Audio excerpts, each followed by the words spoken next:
homeopathy in periodic table. Today we will discuss a very interesting rare remedy, that is helium. Helium oda property அப்படினு பார்த்தா ஹீலியம்க்கு எந்த ஒரு கலரோ எந்த ஒரு ஸ்பெசிஃபிக்கான ஸ்மெல்லோ எதுவும் கிடையாது. ரொம்ப ஒரு லைட் வெயிட் ஆனது. இது மெயினாக எங்கேருந்து வருது இந்த ஹீலியம் அப்படின்னு பார்த்தா ஹீலியோஸ்னாலே சன். ஸோ சன்லைட்லேருந்து அதாவது ஸ்பெக்ட்ரம் ஆஃப் சன்லைட்லேருந்து வர்றது தான் இந்த ஹீலியம் அப்படின்றது. ரெண்டு ஹைட்ரஜன் ஆட்டம் ஒரு நியூக்ளியர் ரியாக்ஷனில் நடக்கிறப்போ அதிலிருந்து ரேடியேட் ஆகி வெளில வர எனர்ஜி தான் இந்த ஹீலியம் அப்படின்றது. ஸோ இப்போ ஹீலியமோட ப்ராப்பர்ட்டி, அதாவது பீரியாடிக் டேபிளில் ஹீலியம் எந்த இடத்துல இருக்குது அப்படின்னு பார்த்தா ஃபர்ஸ்ட் ரோவில் 18th லாஸ்ட் காலமில் இருக்கிறது தான் இந்த ஹீலியம் அப்படின்றது. ஸோ இந்த 18th காலம் அப்படின்னாலே அது மெயினாக ரெஸ்ட், கம்ப்ளீட் பாஸ், அது எந்த ஒரு ரியாக்ஷனும் கிடையாது. 18th காலம் அப்படின்னு வர எல்லா எலமெண்ட்டும் என்னென்னா இது வந்து ஒரு நோபல் கேஸ் அப்படின்றது. ஸோ இதில் ஃபஸ்ட் ரோ அதாவது ஹைட்ரஜன் சீரீஸ் அப்படின்றதோட மெயினான கான்செப்ட் என்னன்னா ஒரு அன்பார்ன், ஒரு ஃபீட்டல் ஸ்டேட் அப்படின்றது தான் இது ஓவரால் கான்செப்ட் அப்படின்னு. ஸோ அப்போ நம்ம ஹீலியம்குள்ளே இன்னும் டீட்டெயில்டாக ஜான் ஸ்கால்டன் சொல்கிற இந்த ஹீலியமோட மெயினான எசன்ஸ் தீம் என்ன அப்படின்னு பார்த்தா தட் இஸ் ஆட்டிசம். அதாவது ஹீலியமோடைய கேரக்டர்ஸ் என்னன்னு பார்த்தா ஆட்டிஸ்டிக் டைப் ஆஃப் பேஷண்ட், அவங்களுடைய சில ஃபியூச்சர்ஸ் இதெல்லாம் தான் ஹீலியமோட ப்ராப்பர்ட்டியாகவும் இருக்குது. அது என்னன்றதை நம்ம டீட்டெயிலாக பார்க்கலாம். மெயினாக they don't react to anything, that is the main concept of the helium. இதே ஸ்டேட் தான் ஆட்டிசம்க்கு இருக்குது.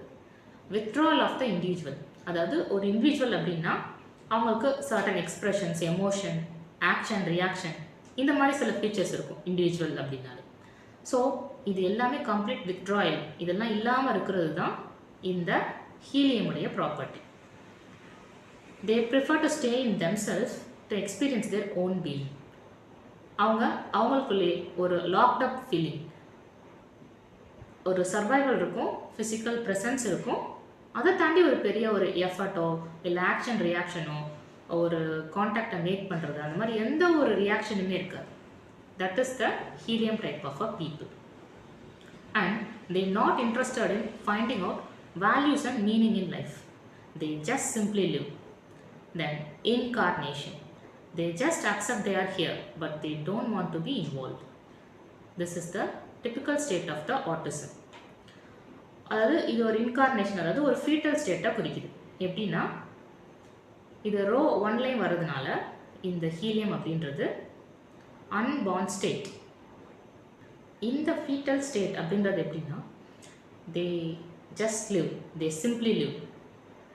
அதாவது அம்மாவுடைய வயிற்றில் அந்த ஆம்னியாட்டிக் ஃப்ளூயிடில் நல்ல வார்மான ஃப்ளூயிடில் ஹாப்பிலி நைஸ்லி சர்வைவல் இருக்குமே தவிர அதுக்கான அந்த ஃபீட்டஸ்க்குனான ஒரு தனி எஃபர்ட்டோ இல்லை வந்து நம்ம வந்து சாப்பிடணும், தண்ணி குடிக்கணும், ப்ரீத் பண்ணணும், மோஷன் யூரின் பாஸ் பண்ணணும், அந்த மாதிரி எந்த ஒரு எஃபர்ட்டோ எந்த ஒரு ஆக்ஷன் ரியாக்ஷன் இருக்காது. That is the state of the helium. இதுதான் இந்த ஃபீட்டல் ஸ்டேட் அப்படின்றது. They won't let you come near, they won't react, they remain locked up inside themselves, they are unapproachable and they always be distance. They react in psychotic manner.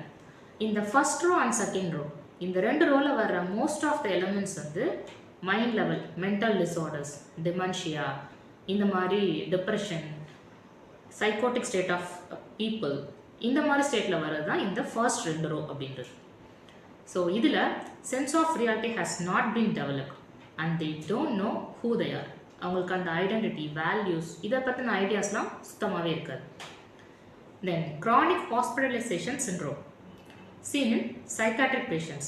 Continuous prolonged use of antipsychotic and antidepressive drugs, medicines use பண்ண பேஷண்ட்ஸுக்கு there is no conscious life of their own.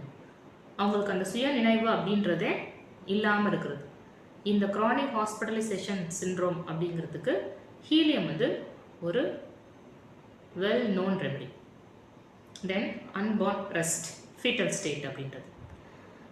Then helium type of பீப்புளுக்கு delusion எப்படி இருக்கும் அப்படின்னா being a king or eagle, இதுதான் அவங்களுடைய delusion அப்படின்றது. So aggravation part அப்படின்னு பார்க்குறப்போ அவங்களுக்கு கான்டாக்ட் ஆர் கம்பெனி அப்படின்றது அக்ரவேஷன். தென் அமிலரேஷன் பார்ட் அப்படின்னு பார்க்குறப்போ they are being alone on top of a mountain. இதுதான் இந்த ஹீலியத்துடைய அமிலரேஷன் அப்படின்ட்டு. தென் ஒரு பெக்குலரான ஒரு விஷயம் என்னென்னா ஹை பிச்டு வாய்ஸாக இருக்கும் இந்த ஹீலியம் பீப்புள்ஸ்க்கு. எக்ஸாம்பிள் என்னன்னு பார்த்தா டொனால்ட் டக்குடைய வாய்ஸ் மாதிரி இருக்கும். இந்த வாய்ஸை வச்சு கூட நம்ம இந்த இண்டிவிஜுவலை வந்து நம்ம அனலைஸ் பண்ணலாம், டிஃப்ரென்ஷியேட் பண்ணலாம். Then they like to keep their body in touch with the earth. இப்போ கிட்ஸ் குழந்தைங்க அந்த மாதிரிலாம் பார்க்குறப்போ இவங்க வந்து எப்பயுமே வந்து கம்ப்ளீட் வெறும் தரையில் வந்து ஃப்ளோரில் படுத்துருக்கிறது, அவங்களுக்கு கம்ஃபர்ட் கொடுக்குறது, அது எப்பயுமே இந்த மாதிரி தரையில் படுத்துருக்கிறது, பேர் பாடியோட தரையில் லையிங் அப்படின்றது ஒரு பெக்குலரான ஒரு விஷயம். தென் தி crawl over chairs and they climb up table or chair legs. இந்த ஹீலியமை நம்ம ரொம்ப காமனாக ஹீலியம் பலூன்ஸ் இந்த மாதிரி நம்ம பார்த்துருப்போம். ஸோ ஜான்ஸ் கால்டன் சொல்கிற இந்த ஹீலியமுடைய எசன்ஸ் அப்படின்னா withdrawal of the individual, that is they don't react to anything. That is the exact feature of the autism. This is the main concept of the helium. So these are all about the video. Thank you.